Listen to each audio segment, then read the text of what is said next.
Welcome if you are new. My name is Julie Marie and we read the Bible on this channel. Today we are going to begin in the book of 2 Chronicles. How exciting! Let's continue our reading in 2 Chronicles chapter 1. Solomon asks for wisdom, and the Bible reads, Solomon, son of David, established himself firmly over his kingdom, for the Lord his God was with him and made him exceedingly great. Then Solomon spoke to all Israel, to the commanders of thousands and commanders of hundreds, to the judges, and to all the leaders in Israel, the heads of families. And Solomon and the whole assembly went to the high place at Gibeon. For God's tent of meeting was there, which Moses, the Lord's servant, had made in the wilderness. Now David had brought up the ark of God from Kiriath-Jearim to the place he had prepared for it, because he had pitched a tent for it in Jerusalem. But the bronze altar that Bezalel, son of Uri, the son of Hur, had made was in Gibeon in front of the tabernacle of the Lord. So Solomon and the assembly inquired of him there. Solomon went up to the bronze altar before the Lord in the tent of meeting and offered 1,000 burnt offerings on it. That night God appeared to Solomon and said to him, Ask for whatever you want me to give you. Solomon answered God, You have shown great kindness to David my father and have made me king in his place. Now, Lord God, let your promise to my father David be confirmed, for you have made me king over a people who are as numerous as the dust of the earth. Give me wisdom and knowledge, that I may lead this people, for who is able to govern this great people of yours? God said to Solomon, Since this is your heart's desire, and you have not asked for wealth, possessions of honor, nor for the death of your enemies, and since you have not asked for a long life, but for wisdom and knowledge to govern my people over whom I made you king, therefore wisdom and knowledge will be given you. And I will also give you wealth, possessions, and honor, such as no king who was before you ever had, and none after you will have. Then Solomon went to Jerusalem from the high place at Gibeon, from before the tent of meeting, and he reigned over Israel. Solomon accumulated chariots and horses. He had 1,400 chariots and 12,000 horses, which he kept in chariot cities and also with him in Jerusalem. The king made silver and gold as common in Jerusalem as stones, and cedar as plentiful as sycamore fig trees in the foothills. Solomon's horses were imported from Egypt and from Ku. The royal merchants purchased them from Ku at the current price. They imported a chariot from Egypt for 600 shekels of silver, and a horse for 150. They also exported them to all the kings of the Hittites and of the Arameans. 2 Chronicles chapter 2. Preparations for building the temple.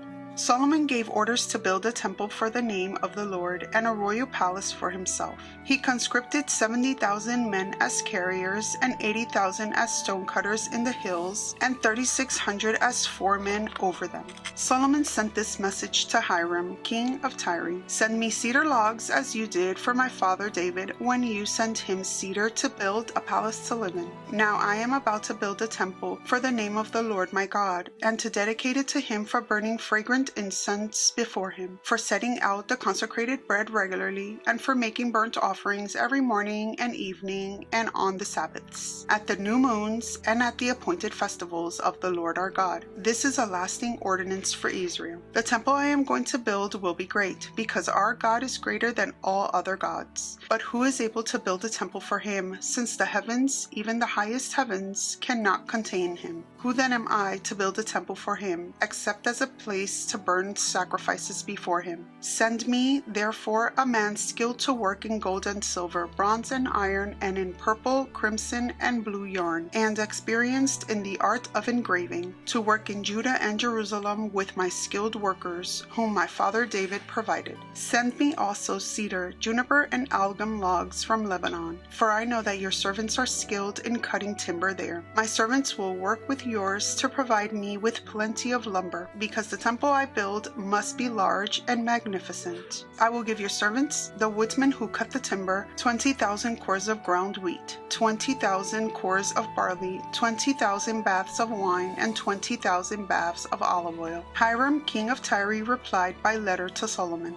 Because the Lord loves his people, he has made you their king. And Hiram added, Praise be to the Lord, the God of Israel, who made heaven and earth. He has given King David a wise son, endowed with intelligence and discernment. who will build a temple for the Lord and a palace for himself. I am sending you Huram-Abi, a man of great skill, whose mother was from Dan and whose father was from Tyre. He is trained to work in gold and silver, bronze and iron, stone and wood, and with purple and blue and crimson yarn, and fine linen. He is experienced in all kinds of engraving and can execute any design given to him. He will work with your skilled workers and with those of my lord David your father. Now let my lord send his servant and wheat and barley and the olive oil and wine he promised. And we will cut all the logs from Lebanon that you need and will float them as rafts by sea down to Joppa. You can take them up to Jerusalem. Solomon took a census of all the foreigners residing in Israel. After the census his father David had taken, then they were found to be 153,600. He assigned 70,000 of them to be carriers and 80,000 to be stonecutters in the hills, with 3,600 foremen over them to keep the people working. 2 Chronicles chapter 3, Solomon builds the temple. Then Solomon began to build the temple of the Lord in Jerusalem on Mount Moriah, where the Lord had appeared to his father David. It was on the threshing floor of Araunah the Jebusite, the place provided by David. He began building on the 2nd day of the 2nd month, in the 4th year of his reign. The foundation Solomon laid for building the temple of God was 60 cubits long and 20 cubits wide, using the cubit of the old standard. The portico at the front of the temple was 20 cubits long across the width of the building and 20 cubits high. He overlaid the inside with pure gold. He paneled the main hall with juniper and covered it with fine gold and decorated it with palm trees and chain designs. He adorned the temple with precious stones, and the gold he used was gold of Parvaim. He overlaid the ceiling beams, door frames, walls, and doors of the temple with gold, and he carved cherubim on the walls. He built the most holy place, its length corresponding to the width of the temple, 20 cubits long and 20 cubits wide. He overlaid the inside with 600 talents of fine gold. The gold nails weighed 50 shekels. He also overlaid the upper parts with gold. For the most holy place he made a pair of sculptured cherubim and overlaid them with gold. The total wingspan of the cherubim was 20 cubits. One wing of the first cherubim was 5 cubits long and touched the temple wall, while its other wing, also 5 cubits long, touched the wing of the other cherub. Similarly, one wing of the second cherub was 5 cubits long and touched the other temple wall, and its other wing, also 5 cubits long, touched the wing of the first cherub. The wings of these cherubim extended 20 cubits. They stood on their feet facing the main hall. He made the curtain of blue, purple, and crimson yarn and fine linen, with cherubim worked into it. For the front of the temple he made 2 pillars, which together were 25 cubits long, each with a capital 5 cubits high. He made interwoven chains and put them on top of the pillars. He also made 100 pomegranates and attached them to the chains. He erected the pillars in the front of the temple, one to the south and one to the north.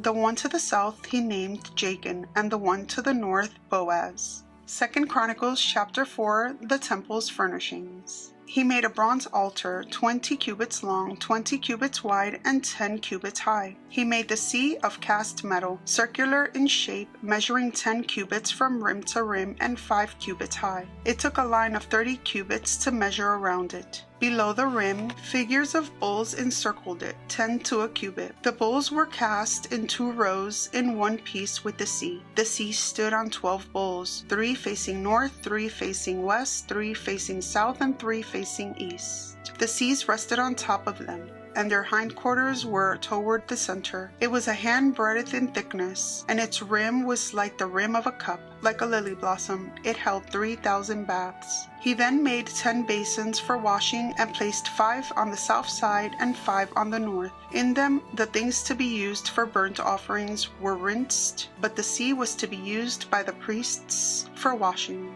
He made 10 gold lampstands according to the specifications for them and placed them in the temple, 5 on the south side and 5 on the north. He made 10 tables and placed them in the temple, 5 on the south side and 5 on the north. He also made 100 gold sprinkling bowls. He made the courtyard of the priests, and the large court, and the doors for the court, and overlaid the doors with bronze. He placed the sea on the south side at the southeast corner. And Huram also made the pots and shovels and sprinkling bowls. So Huram finished the work he had undertaken for King Solomon in the temple of God. The 2 pillars, the 2 bowl-shaped capitals on top of the pillars, the 2 sets of network decorating the 2 bowl-shaped capitals on top of the pillars, the 400 pomegranates for the 2 sets of network, 2 rows of pomegranates for each network, decorating the bowl-shaped capitals on the top of the pillars, the stands with their basins, the sea and the 12 bowls under it, the pots, shovels, meat forks, and all related articles. All the objects that Huram-Abi made for King Solomon for the temple of the Lord were of polished bronze. The king had them set in clay molds in the plain of the Jordan between Succoth and Zeradan. All these things that Solomon made amounted to so much that the weight of the bronze could not be calculated. Solomon also made all the furnishings that were in God's temple: the golden altar, the tables on which was the bread of the presence, the lampstands of pure gold with their lamps to burn in front of the inner sanctuary as prescribed, the gold floral work and lamps with tongs, they were solid gold, the pure gold wick trimmers, sprinkling bowls, dishes, and censers, and the gold doors of the temple, the inner doors to the most holy place, and the doors of the main hall. Thank you so much for taking this time with me and dedicating it to the Lord today. I pray that these readings are bringing you a closer relationship to our Father. Please subscribe if you haven't already, and I can't wait to see you in my next video. Many blessings to you. Bye!